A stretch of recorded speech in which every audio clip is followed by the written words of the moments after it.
យោងតាមបណ្ដាញផ្សាយព័ត៌មាន CNN ចុះផ្សាយកាលពីថ្ងៃពុធទី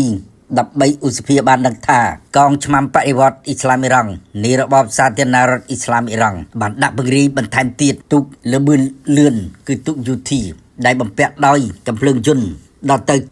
342គ្រឿងដាក់ពង្រាយនៅពីពេញច្រកសមុទ្រហូបូសតែនៅគណៈនេះដំណោះស្រាយការទូតរវាងអ៊ីរ៉ង់និងសហរដ្ឋអាមេរិកដល់ចំណុចទាល់ច្រកហើយវានៅសល់តែពេលវេលានៃការផ្ទុះសង្គ្រាមជាថ្មីម្ដងទៀតតែប៉ុណ្ណោះយោងតាមអង្គការព័ត៌មាននៃទិន្នន័យសមុទ្របានឲ្យដឹងថាទូកយូធីរបស់អ៊ីរ៉ង់យ៉ាងតិច342គ្រឿងបានដាក់ពង្រាយពីពេញតំបន់នៃច្រកសមុទ្រហូបូសហើយការដាក់ពង្រាយបន្ថែមទៀតដែលមានចំនួនដ៏ច្រើននេះគឺរយៈពេលមួយសប្តាហ៍ចុងក្រោយនេះដែលរាប់ពីថ្ងៃទី4ដល់ថ្ងៃទី10ឧសភាប៉ុន្តែយោងតាមបណ្ដាញផ្សាយព័ត៌មាន CNN ឲ្យដឹងថាអ៊ីរ៉ង់មានទូកយូធីដែលបំពាក់ដោយកាំភ្លើងយន្តមានដល់ទៅ454គ្រឿងតែនៅពេលនេះអ៊ីរ៉ង់ប្រហែលជានៅសល់ទូកយូធីនេះប្រមាណជា342គ្រឿងក្រោយពីសហរដ្ឋអាមេរិកវាយកំទេចអស់ជាង100គ្រឿងហើយនេះតាមប្រភពដដែលនេះបានដឹងថាកាលពីថ្ងៃទី11ឧសភាទូកយូធីរបស់អ៊ីរ៉ង់ប្រមាណជា200គ្រឿងបានបើកឆ្លងកាត់ច្រកសមុទ្រហូបូសប៉ុន្តែនៅក្នុងខ្សែទឹករបស់ខ្លួនតែប៉ុណ្ណោះមិនបានបើកប៉ះទង្គិចជាមួយនឹងនាវាចម្បាំងសហរដ្ឋអាមេរិកដែលកំពុងឡោមព័ទ្ធពីខាងមុខច្រកសមុទ្រហូបូសរបស់ខ្សែការពារនៃកងឆ្មាំបដិវត្តអ៊ីស្លាមអ៊ីរ៉ង់នោះទីសរុបទៅទូកយូធីរបស់អ៊ីរ៉ង់ដែលបំពាក់ដោយកាំភ្លើងយន្តនេះគឺអ៊ីរ៉ង់អាចមាន342គ្រឿងតាមទិន្នន័យនៃព័ត៌មានចារកម្មសមុទ្រ Winward AI បានដឹងថាអ៊ីរ៉ង់ដាក់ពង្រាយទូកយូធីរបស់ខ្លួនដល់ទៅ5គោលដៅនៅពីពេញតំបន់ច្រកសមុទ្រហូបូសដែលក្នុងនោះមានទាំងឆ្នេរសមុទ្រនៃប្រទេសអ៊ីរ៉ង់ផងដែរស្របពេលជាមួយគ្នានេះអង្គការខ្លំមើលទិន្នន័យសមុទ្រ Winward បានដឹងទៀតថាកងឆ្មាំបដិវត្តអ៊ីស្លាមអ៊ីរ៉ង់បានកំពុងប្រើប្រាស់ច្រករបៀងតូចនៃច្រកសមុទ្រហូបូសដើម្បីធ្វើចលនាយោធានៅតំបន់នោះជាមួយនឹងការប្រើប្រាស់ទូកយោធារបស់ខ្លួនយ៉ាងសកម្មប៉ុន្តែអ៊ីរ៉ង់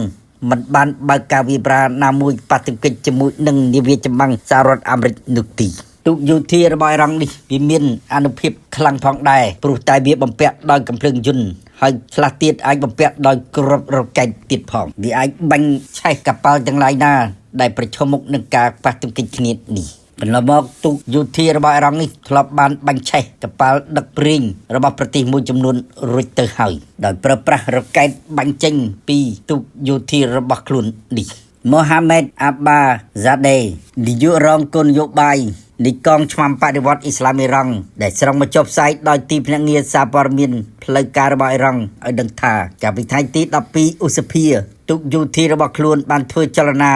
នៅតំបន់ច្រកសមុទ្រហូបូសដោយល្បាតនឹងតាមខ្លំមើលសកម្មភាពរបស់នាវាចម្បាំងសហរដ្ឋអាមេរិកនៅពីពេញច្រកសមុទ្រហូបូសប៉ុន្តែមិនបើកការវាយប្រាទៅលើនាវាចម្បាំងរបស់សហរដ្ឋអាមេរិកនោះទេ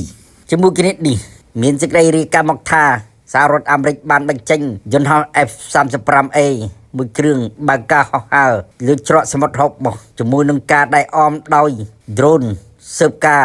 MQ Reaper មួយគ្រឿងផងដែរបើកហោះហើរនៅច្រកសមុទ្រហូបូសតំបន់ឈូងសមុទ្រពាក់សមុទ្រអូម៉ង់និងសមុទ្រក្រហមសហរដ្ឋអាមេរិកបញ្ចេញយន្តហោះ F-35A និងយន្តហោះ drone ស៊ើបការ MQ Reaper នេះក៏គាប់ជួននឹងមានសេចក្តីរាយការណ៍មកថាអ៊ីរ៉ង់ធ្វើចលនាកងទ័ពជើងទឹករបស់ខ្លួនដោយប្រើប្រាស់ទូកយោធាយ៉ាងច្រើននៅពីពេញច្រកសមុទ្រហូបូសដែលធ្វើឲ្យសហរដ្ឋអាមេរិកត្រូវពង្រឹងសមត្ថភាពកងទ័ពជើងទឹករបស់ខ្លួនជាបន្ទាន់តែសូមជម្រាបថាសហរដ្ឋអាមេរិកដាក់ពង្រាយនាវាចម្បាំងឡោមព័ទ្ធច្រកសមុទ្រហូបូសគឺប្រមាណជា16គ្រឿងហើយក៏មានការដាក់ពង្រាយយន្តហោះចម្បាំងចំនួន100គ្រឿងផងដែរក្នុងនោះមានទាំងអធម្មភាគចក្រផងដែរសហរដ្ឋអាមេរិកក៏ដាក់ពង្រាយនាវាផ្ទុកអធម្មភាគចក្រមួយគ្រឿងផងដែរនៅតំបន់ឈូងសមុទ្រពាក់ដើម្បីអន្តរាគមន៍ជាបន្ទាន់ករណីតែសហរដ្ឋអាមេរិកប្រើប្រាស់កម្លាំងទ័ពអាកាសគឺអធម្មភាគចក្ររបស់ខ្លួនដើម្បីវាយប្រា ទៅលើគោលដៅណាមួយនៃកងទ័ពជើងទឹកនៃប្រទេសអ៊ីរ៉ង់នាវាផ្ទុកអធម្មភាគចក្រ USS Tripoli របស់សហរដ្ឋអាមេរិកនេះវាមានទ័ពម៉ារីនដល់ទៅ4000នាក់សហរដ្ឋអាមេរិកអះអាងថាខ្លួនបានដាក់ពង្រាយកងទ័ពជើងទឹកកងទ័ពម៉ារីនកងទ័ពឆាត់យូងរហូតដល់ទៅជាង50000នាក់មកដល់ពេលនេះជាមួយនឹងការដាក់ពង្រាយផងដែរនាវា ផ្ទុកយន្តហោះចំនួន2គ្រឿងគឺ USS Sherwood ដែលស្ថិតនៅសមុទ្រអារ៉ាប់និងនាវាផ្ទុកយន្តហោះ USS George H.W. Bush ដែលស្ថិតនៅតំបន់សមុទ្រនៃប្រទេសអាហ្វ្រិកសហរដ្ឋអាមេរិកដាក់ពង្រាយនាវាចម្បាំងរបស់ខ្លួនដែលឡោមព័ទ្ធច្រកសមុទ្រហុបម៉ូសនេះគឺដាក់ពង្រាយទាំងច្រកចេញនិងច្រកចូលរបស់ច្រកសមុទ្រហុបម៉ូសមានន័យថារាំងខ្ទប់នាវារបស់អ៊ីរ៉ង់ទាំងស្រុងទីបញ្ជាការកណ្ដាលកងទ័ពសហរដ្ឋអាមេរិកអះអាងថាមកដល់ពេលនេះកប៉ាល់ដែលត្រូវបានរុញច្រានត្រឡប់ទៅផែរបស់វាវិញគឺមានប្រមាណជា57គ្រឿងតែភាគច្រើនសុទ្ធតែជាកប៉ាល់ដែលត្រៀមដឹកព្រីងឥន្ធនៈចេញពីផែសមុទ្រនៃប្រទេសអារ៉ង់គឺត្រូវរុញច្រានត្រឡប់ទៅវិញមិនអនុញ្ញាតឲ្យបើកចេញឆ្លងកាត់ច្រកសមុទ្រហុបម៉ូសនោះទេការដែលសហរដ្ឋអាមេរិកឡោមព័ទ្ធច្រកសមុទ្រហុបម៉ូសនេះហើយដែលនាំធ្វើឲ្យសេដ្ឋកិច្ចអ៊ីរ៉ង់កំពុងតែក្រឡាប់ចុះយ៉ាងធ្ងន់ធ្ងរបំផុតអ៊ីរ៉ង់ខកខាននៃការបញ្ជូនប្រេងទៅកាន់ទីផ្សារអាស៊ីប៉ាស៊ីហ្វិកដែលអ៊ីរ៉ង់បាត់បង់ចំណូលយ៉ាងសម្បើមនៅពេលនេះយោងតាមទិន្នន័យរបស់វិទ្យាស្ថានសេដ្ឋកិច្ចនៅតំបន់មជ្ឈមបូព៌ាបានដឹងថាអ៊ីរ៉ង់ខាត់បង់ការទទួលបានប្រាក់ចំណូលពីការលក់ប្រេងឥន្ធនៈនិងប្រេងឆៅរបស់ខ្លួនដល់ទៅ$15,000 លានសហរដ្ឋអាមេរិកក្នុងមួយថ្ងៃអ៊ីរ៉ង់ខាត់បង់នៃការបញ្ចេញប្រេងលក់ទៅកាន់ក្រៅប្រទេសនោះគឺមួយថ្ងៃ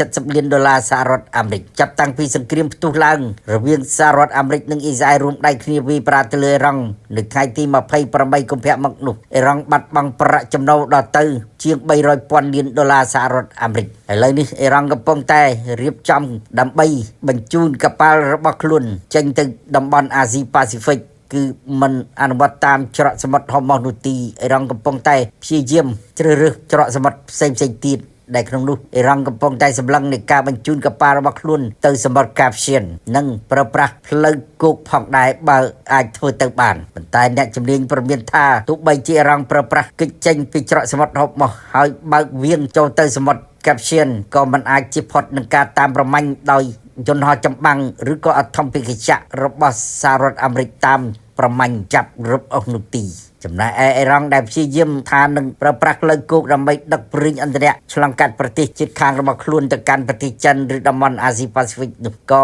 អ៊ីរ៉ង់មិនអាចសម្រេចបានគោលដៅរបស់ខ្លួននោះដែរទី1ទី2បើអ៊ីរ៉ង់សម្រេចបានគោលដៅក៏អ៊ីរ៉ង់ត្រូវចំណាយទុនធាននៃការចំណាយដឹកជញ្ជូនតាមផ្លូវគោកគឺកាន់តែច្រើនថែមទៀតណាមួយការដឹកប្រេងឥន្ធនៈតាមផ្លូវគោកឆ្លងកាត់ព្រំដែននៃប្រទេសជិតខាងក៏មិនមានបរិមាណច្រើនដូចនឹងការដឹកតាមកប៉ាល់នោះទេអ៊ីរ៉ង់ជាប្រទេសដែលផលិតប្រេងធំទី2បន្ទាប់ពីប្រទេសអារ៉ាប៊ីសាអូឌីតសម្រាប់តំបន់មជ្ឈមបូព៌ាទីផ្សារប្រេងឆៅរបស់អ៊ីរ៉ង់ដ៏ធំបំផុតគឺនៅអាស៊ីប៉ាស៊ីហ្វិកជាពិសេសគឺប្រទេសចិននិងប្រទេសឥណ្ឌាចិនស្រូបយកប្រេងឆៅពីប្រទេសអ៊ីរ៉ង់ប្រមាណជា